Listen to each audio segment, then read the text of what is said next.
जब औरंगजेब ने श्री राम जन्मभूमि मंदिर पर हमला करने का प्रयास किया तो साधु संतों और निहंगों की सेना ने डटकर संघर्ष किया और अंततः जीत हासिल की। लड़ाई के बाद निहंग पंजाब लौट गए। अंग्रेजी सत्ता के दौरान 28 नवंबर 1858 को अवध के थानेदार के यहाँ शिकायत दर्ज की गई कि करीब 25 निहंग सिख अयोध्या की विवादित मस्जिद के ढांचे में घुस गए हैं और वहां हवन और पूजा शुरू कर दी है।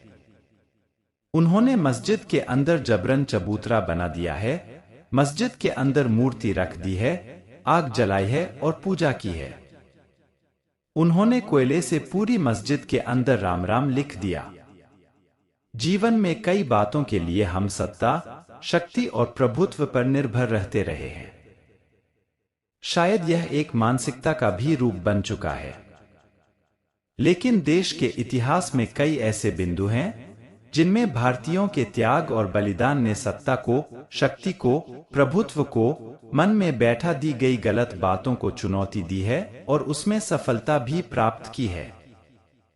उदाहरण के लिए अगर कोई हमसे पूछे कि अंग्रेजी भारत की राजनैतिक सत्ता, सैनिक शक्ति और प्रभुत्व को चुनौती सबसे पहले कब और कहां दी गई, तो बहुत संभव है कि हमारे ध्यान में शायद पहला नाम मंगल पांडे का आए। लेकिन वास्तव में हमारी स्वतंत्रता का संग्राम असंख्य बलिदानों की सतत गाथा है। इस गाथा की समग्रता को समझने के लिए पहले उल्लेख करते हैं वीर अलगू मुतु कोणे 1681 से 1739 का। माना जाता है कि वे अंग्रेजी सत्ता के विरुद्ध भारत के प्रथम स्वतंत्रता सेनानी थे। उन्हें वीरन अलगू मुत्तु कोणे, अलगू मुत्तु कोणार व सर्वेकरार नामों से भी जाना जाता है। वीर अलगू मुतु कोणे का जन्म 11 जुलाई 1710 को तूतीकोरिन जिले के कोविलपट्टी क्षेत्र में हुआ था। वे तमिलनाडु के मदुरै में मदुरै नायक के यादव सेनापति थे। लेकिन राजा के साथ कुछ गलतफहमी होने के बाद उन्होंने सेना छोड़ दी। एट्टायपुरम के पोलिगर राजा एट्टायपा नायकर ने उन्हें तुरंत अपना लिया। ईस्ट इंडिया कंपनी और मरुथनायगम के खिलाफ एट्टायपुरम में विफल युद्धों के बाद वीर अलगू मुतु कोणे को शाही परिवार के साथ भागना पड़ा। उन्होंने ईस्ट इंडिया कंपनी के खिलाफ बगावत की। उन्हें और उनके 255 सैनिकों को, जिनमें 7 सेनापति भी शामिल थे, अंग्रेजों ने पकड़ लिया। सिपाहियों के दाहिने हाथ काट दिए गए और वीर अलगू मुतु कोणे को तोप से बांधकर वर्ष 1759 में उड़ा दिया गया। 2015 में भारत सरकार ने उनके सम्मान में डाक टिकट जारी किया। पूरे 256 वर्ष बाद। यह सिर्फ इस बात का उदाहरण नहीं है कि इतने वर्षों तक हम अपने बलिदानियों की उपेक्षा किस तरह करते रहे, बल्कि संभवतः यह एक अन्य पक्ष का भी उदाहरण है। वीर कोणे का निवास या महल, जो भी आप कहें, आज पूरी तरह जीर्ण शीर्ण अवस्था में है और यह एक स्मृति के विलोप होने की दिशा में स्पष्ट संकेत है। स्मृति और संस्कृति का संरक्षण करना ही होगा, तभी आपकी स्वतंत्रता बनी रह सकती है। अयोध्या स्थित श्री राम जन्मभूमि मंदिर इसे समझने का सर्वश्रेष्ठ उदाहरण है। राम जन्मभूमि मंदिर को मुगलों की राजनैतिक सत्ता, सैनिक शक्ति और प्रभुत्व के चंगुल से निकालने के लिए भी स्वतंत्रता की ही तरह असंख्य और सतत संघर्ष होते रहे हैं। इन्हीं में से एक संघर्ष छेड़ा था निहंग सिखों के एक जत्थे ने। 1672 में गुरु गोविंद सिंह जी के अयोध्या आने के प्रमाण अयोध्या के गुरुद्वारा श्री ब्रह्मकुंड साहिब में आज भी हैं। विज्ञापन। इसके बाद सरयू में काफी पानी बहा और सरयू के किनारे काफी रक्त बहा। जब औरंगजेब ने फिर श्री राम जन्मभूमि मंदिर पर हमला करने का प्रयास किया तो साधु संतों और निहंगों की सेना ने डटकर संघर्ष किया और अंततः जीत हासिल की। लड़ाई के बाद निहंग पंजाब लौट गए। अंग्रेजी सत्ता के दौरान 28 नवंबर 1858 को अवध के थानेदार के यहाँ शिकायत दर्ज की गई। कहीं कहीं यह दिनांक 30 नवंबर बताई जाती है। शिकायत में कहा गया था कि करीब 25 निहंग सिख अयोध्या की विवादित मस्जिद के ढांचे के अंदर घुस गए हैं और उन्होंने वहां हवन और पूजा शुरू कर दी है। उन्होंने मस्जिद के अंदर जबरन चबूतरा बना दिया है, मस्जिद के अंदर मूर्ति रख दी है, आग जलाई है और पूजा की है। इसके अलावा उन्होंने कोयले से पूरी मस्जिद के अंदर राम राम लिख दिया है। मस्जिद के मुअज्जिन सैयद मोहम्मद खतीब ने यह केस दर्ज कराया था, केस संख्या 884। अंग्रेज पुलिस ने बल प्रयोग कर सिखों को श्री राम जन्मभूमि परिसर से बाहर निकाला और वहां रेलिंग लगा दी गई। इसके बाद परिसर का विभाजन कर दिया गया। तब हिंदुओं को सिर्फ रेलिंग की दूसरी तरफ खड़े होकर और मस्जिद की तरफ मुंह कर श्री राम जन्मस्थान की पूजा करने की अनुमति थी।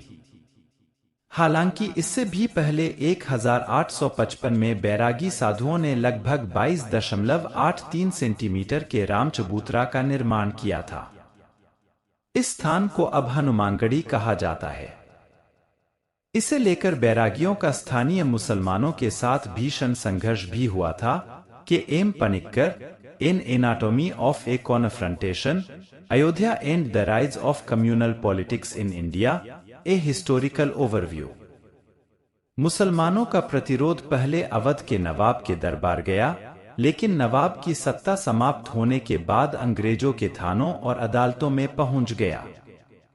1857 के स्वाधीनता संग्राम के तुरंत बाद राम चबूतरे के मेहंत ने इसका सुदृढ़ निर्माण कराया।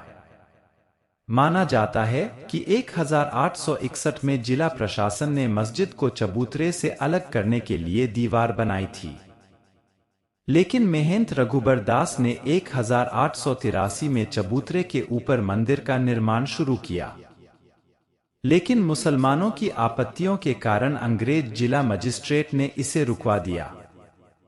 इस पर मेहंत रघुबर दास ने 1885 में उप न्यायाधीश फैजाबाद की अदालत में मुकदमा दायर किया, जिसमें दावा किया गया कि चबूतरे के मालिक होने के नाते उन्हें वहां मंदिर बनाने की अनुमति दी जाए।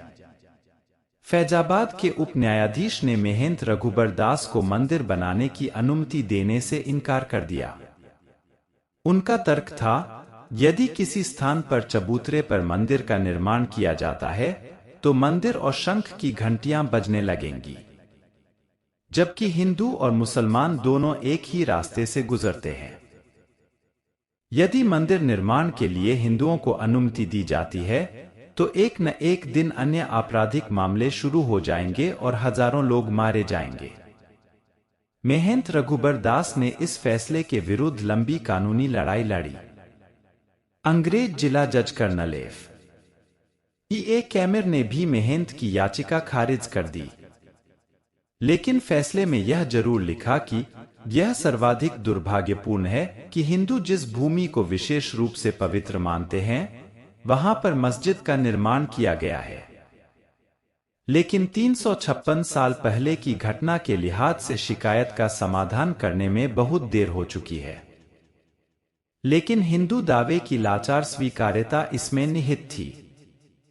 अब मेहंत रघुबर दास ने कैमर के फैसले के विरुद्ध अवध के न्यायिक आयुक्त के न्यायालय में अपील की।